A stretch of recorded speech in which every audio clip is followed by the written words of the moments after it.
Prime minister வர்றதுக்கு முன்னாடி நீங்கள் சொல்லக்கூடிய எல்லா கட்சியும் இன்னும் ஒரு சில பேசிட்டு இருக்கிறோம். இன்னும் தேர்தல் அறிவிக்கல. தேர்தல் அறிவிச்சா தானே தேர்தல் நெருங்க தானே கூட்டணி முழுமை பெறும். தமிழக அரசு மீது பல்வேறு குற்றச்சாட்டுகளை முன்வைக்கிறீங்க. ஆனால் அதிமுக சார்பில் எந்த ஒரு போராட்டமும் முன்னெடுக்கல. இப்போ கூட போராட்டம் அறிவிச்சிருக்கல. தொடர்ந்து போராட்டம் ஏங்க நாங்கள் தான் போராட்டம் இப்போ கூட 13ஆம் தேதி அறிவிச்சோம். உடனே 12ஆம் தேதி அறிவிச்சிட்டாங்க. நாங்கள் போராட்டம் அறிவிச்ச உடனே 12ஆம் தேதி திமுக அறிவிச்சிருக்குது. ஒவ்வொரு மாவட்டத்திலையும் அங்கங்கே இருக்கின்ற மக்களுடைய பிரச்சனையை முன்னிறுத்தி நாங்கள் போராட்டம் நடத்திட்டு இருக்கோம். பாருங்கள், பத்திரிகைகள் வந்திருக்கு, ஊடகத்தில் வந்திருக்குது.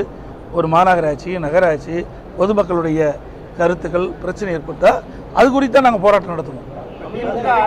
ஒரு மாநாடு நடத்திட்டே இருக்காங்க திமுக. வேற என்ன மாநாடு நடத்தினா வேற வழி இல்லையே. தினம் ஒரு அறிவிப்பு கொடுப்பாங்க, தினம் ஒரு அறிவிப்பு கொடுத்துட்டே இருக்கிறாங்க. அந்த பேரை தான் உங்களுக்கு ஞாபகம் இருக்குதா? நினைச்சு பாருங்க, எத்தனை பேர் வச்சிருக்கிறாங்க. பேர் வைப்பதற்கு நோபல் பரிசு கொடுக்கணும்னா ஸ்டாலின் கொடுத்தா பொருத்தமா இருக்கு. தினம் ஒரு பேர், ஒரு போட்டோ ஷூட்டு உங்க பத்திரிகையில் ஊடகத்தையும் அதை வெளிப்படுத்துவீங்க. அதோட எனக்கு முடிஞ்சு போச்சு.